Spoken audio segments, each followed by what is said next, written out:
우리 주님이 주신 복된 아침입니다. 오늘 하루도 살아계신 말씀의 힘으로 시작되는 복된 날 되시길 주님의 이름으로 축복합니다. 우리 함께 기도하고 이 아침의 기도회를 시작하겠습니다. 살아계신 하나님 아버지, 이 아침에도 저에게 호흡을 주시고 또 호흡이 있는 자마다 하나님을 찬양하는 기쁨을 허락해 주시니 감사합니다. 함께 찬양하고 말씀 앞에 서서 주의 음성을 듣고 그 말씀을 붙잡고 또 하루를 살아갈 수 있는, 또 이 하루를 승리하는 저희 모두 되도록 인도해 주시옵소서. 감사드리고 예수님 이름으로 기도합니다. 아멘. 하나님 말씀 같이 보겠습니다. 오늘 주신 하나님 말씀은 시편 9편 1절에서 14절까지 말씀입니다. 가지고 계신 매일 성경은 20절까지인데 저희는 14절까지 읽도록 하겠습니다. 제가 봉독하겠습니다. 내가 전심으로 여호와께 감사하오며 주의 모든 기이한 일들을 전하리이다. 내가 주를 기뻐하고 즐거워하며 지존하신 주의 이름을 찬송하리니 내 원수들이 물러갈 때에 주 앞에서 넘어져 망함이니이다. 주께서 나의 의와 송사를 변호하셨으며 보좌에 앉으사 의롭게 심판하셨나이다. 이방 나라들을 책망하시고 악인을 멸하시며 그들의 이름을 영원히 지우셨나이다. 원수가 끊어져 영원히 멸망하였사오니 주께서 무너뜨린 성읍들을 기억할 수 없나이다. 여호와께서 영원히 앉으시며 심판을 위하여 보좌를 준비하셨도다. 공의로 세계를 심판하시며 정직으로 만민에게 판결을 내리시리로다. 여호와는 압제를 당하는 자의 요새이시오 환난 때의 요새이시로다. 여호와여, 주의 이름을 아는 자는 주를 의지하오리니 이는 주를 찾는 자들을 버리지 아니하심이니이다. 너희는 시온에 계신 여호와를 찬송하며 그의 행사를 백성 중에 선포할지어다. 피 흘림을 신문하는 이가 그들을 기억하시며 가난한 자의 부르짖음을 잊지 아니하시도다. 여호와여, 내게 은혜를 베푸소서. 나를 사망의 문에서 일으키시는 주여, 나를 미워하는 자에게서 받는 나의 고통을 보소서. 그리하시면 내가 주의 찬송을 다 전할 것이요 딸 시온의 문에서 주의 구원을 기뻐하리이다. 아멘. 우리는 매일 아침 수많은 다짐과 결심을 하면서 하루를 시작합니다. 여러분은 오늘 아침 어떤 생각을 마음에 또 담고 또 시작하셨고 또 시작하기를 원하십니까? 시인은 오늘 본문에서 본인은 하나님 앞에서 4가지를 하겠다고 결단하는 모습을 보여줍니다. 1절과 2절인데요. 내가 전심으로 여호와께 감사하오며 주의 모든 기이한 일들을 전하리이다. 내가 주를 기뻐하고 즐거워하며 지존하신 주의 이름을 찬송하리니, 시인은 여기서 지금 4가지를 내가 하겠다라고 말을 하고 있습니다. 그 4가지가 무엇입니까? 첫 번째, 전심으로 하나님께 감사하겠다라고 말을 합니다. 두 번째, 하나님이 행하신 놀라운 일들을 전하겠다라고 말합니다. 세 번째, 주님을 기뻐하고 즐거워하겠다라고 선포합니다. 마지막으로 주의 이름을 찬송하겠다라고 말합니다. 하루를 그냥 시작되었으니 우리 아이들 말로 그렇게 하잖아요. 태어난 김에 산다고. 그러나 성도는 그렇게 가면 안 됩니다. 아침에 눈 떠졌으니까 살아가고 사라지니까 하루를 보내는 것이 아니라 이 하루를 내가 하나님 앞에서 어떤 마음으로 또 어떤 믿음으로 살겠다라고 내가 결단하고 기도하고 그 믿음을 내가 만들어 나가는 것이 너무 중요합니다. 오늘 시인은 우리에게 이 4가지를 하겠다라고 합니다. 그 4가지는 나는 감사하겠다, 나는 증거하겠다, 나는 기뻐하겠다, 나는 찬송하겠다라고 말합니다. 오늘 아침 여러분에게도 이 고백과 이 결단이 있으시기를 축복합니다. 여러분의 아침에 하나님, 저는 오늘 감사하는 삶을 살겠습니다. 하나님, 저는 오늘 주님을 찬양하는 삶을 살겠습니다.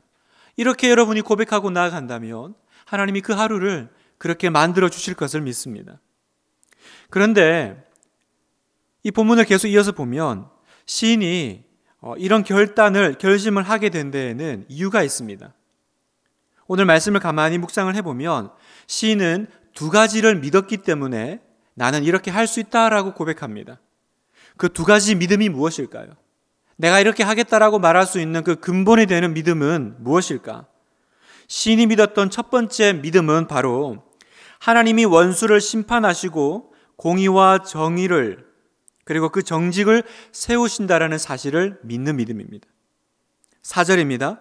주께서 나의 의와 송사를 변호하셨으며 보좌에 앉으사 의롭게 심판하셨나이다. 8절 공의로 세계를 심판하시며 정직으로 만민에게 판결을 내리시리로다. 이것이 우리에게 주는 확신이 무엇입니까? 바로 하나님이 세상을 다스리신다라는 믿음입니다. 하나님이 세상을 다스리신다. 하나님이 세상을 창조하실 뿐만 아니라 이 세상을 하나님이 쥐고 계신다라는 믿음이 있을 때 시인은 나는 이렇게 그러면 고백하고 살 수 있겠다라고 결단하게 되는 것입니다. 요즘 우리 주변에 보면 세상이 하도 흉흉하고 어렵다 보니까 이 종말론적인 분위기에 편성해서 온갖 음모론들이 등장하는 것을 봅니다. 일례로 인터넷이나 혹은 또 교회 게시판에 일루미나티나 비밀정부, 또 프리메이슨 이런 것들에 대한 관련 글들이 올라오고 또 이런 것들을 묻고 또 유튜브에서 이런 것과 관련된 또 설교를 듣는 분들이 요즘 많이 계시는 것 같습니다. 그러다 보니까 많은 성도들이 출처도 또 근거도 알 수 없음에도 불구하고 이런 것들을 읽고 많이 두려워하십니다. 그리고 또 물어보기도 하세요. 사랑하는 성도 여러분, 이런 종류의 어떤 설교나 이야기들이 가지는 문제점이 무엇일까요? 바로 이 과장되고 또 과대 확장된 해석으로 마치 하나님이 세상을 다스리시는 것이 아니라 이 세상은 우리는 모르죠. 그러나 어떤 그 정체를 알 수 없는 그 악한 세력에 의해서 돌아가고 있는 것처럼 우리에게 가르쳐 주고 있다는 사실입니다. 그래서 우리를 막연하게 두렵게 만들어요. 제가 여러분에게 묻고 싶은 질문은 이것입니다. 그렇다면 하나님은 어디 계십니까? 하나님의 자리는 어디입니까? 사랑하는 성도 여러분, 오늘 우리가 읽은 말씀처럼 이 모든 세상의 끝은 하나님이 붙잡고 계시고 또 하나님이 공의로 마무리하신다라는 사실을 믿으시기를 축복합니다. 5절입니다. 이방 나라들을 책망하시고 악인을 멸하시며 그들의 이름을 영원히 지우셨나이다. 15절 이방 나라들은 자기가 판 웅덩이에 빠지며 자기가 숨긴 그물에 자기 발이 걸렸도다. 여호와께서 자기를 알게 하사 심판을 행하셨으며 악인은 자기가 손으로 행한 일에 스스로 얽혔도다. 하나님이 처음과 마지막이시요 또 알파와 오메가이시며 이 세상의 심판자다라고 말씀하시는 겁니다. 그리고 이 세상은 결국 심판자 되시는 하나님 앞에 서게 될 것이다 라고 우리에게 말씀합니다. 그렇다면 오늘 우리가 해야 될 일은 그 정체도 알 수 없는 그 이상한 막연한 그 이야기에 현혹될 것이 아니라 이 세상과 또 사탄의 능력을 묵상할 것이 아니라 더더욱 우리는 말씀에 근거하고 하나님을 묵상하고 이 세상의 주권자 되시고 창조자 되시는 하나님을 바라보는 그 믿음을 회복하는 것이 필요한 것입니다. 오직 하나님과 그분의 능력을 묵상하시는 새벽 되시기를 축복합니다. 사단은 매스미디어를 통해서 마치 자신이 하나님과 동등한 것처럼 보이게 만듭니다. 자기가 하나님과 대항해서 뭐라도 할 수 있고 하나님과 전쟁을 치르고 있는 것처럼 보이게 만듭니다. 그러나 실상은 뭐예요? 실상은 예수님이 십자가에서 사탄의 머리를 박살내셨고 그리고 사탄의 권세를 결박하셨다라는 것입니다. 그리고 인생의 시작과 끝을 주님이 붙잡고 계심을 알기에 우리는 과감하게 삶과 죽음을 주관하시는 하나님께 우리의 결정권을 맡길 수 있습니다. 이것이 우리의 믿음입니다. 이 믿음은 우리의 모든 다른 삶 가운데도 동일하게 적용됩니다. 오늘 내 삶이 여전히 큰 두려움과 또 걱정이 있는 것이 사실이지만 우리가 믿어야 할 것은 우리 주 하나님이 다스리신다라는 진리입니다. 이 진리를 알 때 이 진리가 우리를 자유케 하는 것입니다. 시인이 믿었던 두 번째 사실은 하나님은 환난 당하는 자들을 보호해 주시니 그 하나님만 의지하면 된다라는 믿음입니다. 9절 여호와는 압제를 당하는 자의 요새이시요 환난 때의 요새이시로다. 주의 이름을 아는 자는 주를 의지하오리니 이는 주를 찾는 자들을 버리지 아니하심이니이다. 우리도 하나님의 이름을 압니다. 오늘 이 시편의 저자같이 우리도 하나님의 이름을 부릅니다. 그러나 시편 저자와 우리와의 차이점이 있다면 무엇일까? 시인이 안다고 말하는 것은 단지 내가 지식으로 알고 말하는 것이 아닙니다. 실제로 본인이 믿고 확신하고 체험한 하나님을 말하는 것입니다. 하나님에 대해서 단지 지적으로 동의하고 아는 것이 아니라 나는 하나님과 개인적으로 관계를 맺고 사모하고 또 계시하시는 말씀을 따라 살아가는 이 동사적 의미의 알을 지금 시편 저자는 말씀하고 있는 것입니다. 이 점이 너무 중요합니다. 디모데후서 3장 7절 항상 배우나 끝내 진리의 지식에 이를 수 없느니라. 항상 배우나 그러나 진리에 이르지 못하는 이 분류의 사람들이 분명히 있다고 말씀하십니다. 다시 말해서 단순히 말씀을 아는 것이 곧 믿음이 아니다라는 말씀입니다. 사랑하는 성도 여러분, 여러분은 어떠십니까? 평생 배우고 들은 말씀이 나를 그동안 어떻게 변화시켜 왔습니까? 하나님을 아는 것이 여러분을 변화시키고 있습니까? 하나님을 아는 지식이 여러분을 지금 행복하게 만들고 있습니까? 아니면 아는 것과 사는 것은 다른 문제입니까? 저는 장례식장에서 간혹 우리 성도들에게 묻습니다. 여러분은 천국을 믿습니까? 이렇게 물어요. 그럼 대부분 다 아멘 하십니다. 믿는다고 하십니다. 그러나 여러분, 천국이 있음을 믿는다고 고백하는 것보다 더 중요한 것은 천국이 있음을 믿고 그래서 나의 오늘의 삶이 달라졌는가입니다. 천국이 있음을 믿고 죽음을 바라보는 눈이 달라졌는가입니다. 이것이 중요하죠. 천국이 있는 것하고 오늘을 살아가는 것과 아무런 연관이 없다면 그 믿음은 나를 변화시키는 믿음이 아닌 것입니다. 어렵고 힘든 일이 있을 때, 내 마음을 흔들고 평안이 빼앗길 때, 그때 내가 하나님을 바라보고 내가 하나님을 믿으면 다시 삶의 희망과 생기가 나타나야 합니다. 말씀을 마무리하겠습니다. 오늘 아침 시인은 감사, 증거, 기쁨, 찬송을 결단했습니다. 그렇다면 여러분에게 묻겠습니다. 여러분은 이 아침에 무엇을 결단하시겠습니까? 어떤 노래를 부르며 하루를 시작하시겠습니까?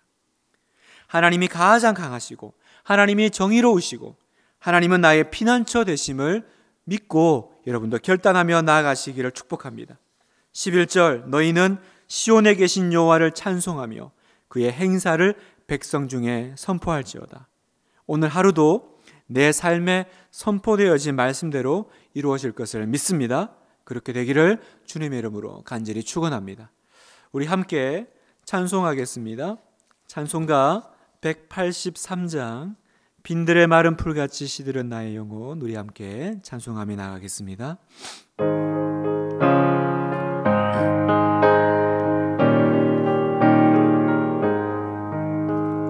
빈들의 마른 풀같이 시들은 나의 영혼, 주님이 약속한 성령 간절히 기다리네. 가물음의 마른 땅에 단비를 내리시는 성령의 단비를 부어 새 생명 주옵소서. 반가운 빗소리 들려 산천이 춤을 추네.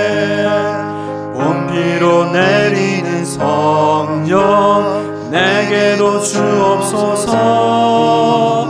가물음의 마른 땅에 단비를 내리시는 성령의 단비를 부어 새 생명 주옵소서. 절 따라 우로를 내려 조목이 무성하니 갈급한 내 심령 위에 성령을 부으소서. 가물음의 마른 땅에 단비를 내리시는 성령의 단비를 부어 새 생명 주옵소서.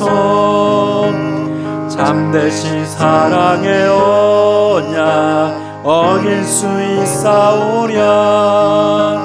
오늘의 흡족한 은혜 주실 줄 믿습니다. 가물어 메마른 땅에 단비를 내리시는 성령의 단비를 부어 새 생명 주옵소서. 아멘. 함께 말씀 붙잡고 기도하겠습니다. 가물어 메마른 땅에 단비를 내리시듯 하나님, 이 아침에도 믿음 없는 나를 용서하시고 다시 하나님을 믿고 또 믿음으로 결단하며 그 결단대로 이 하루를 붙잡아 주실 하나님 의지하며 나가기를 원합니다. 성령의 단비를 내려 새 생명 주옵소서. 우리 같이 기도하고 또 화면에 나와 있는 이 말씀 붙잡고 기도하도록 하겠습니다. 다 같이 기도합시다. 하나님 아버지 감사합니다. 이 아침에도 말씀 붙잡고 기도할 때 성령 하나님 역사하시고 인도하시고 하나님 이 말씀을 삶 가운데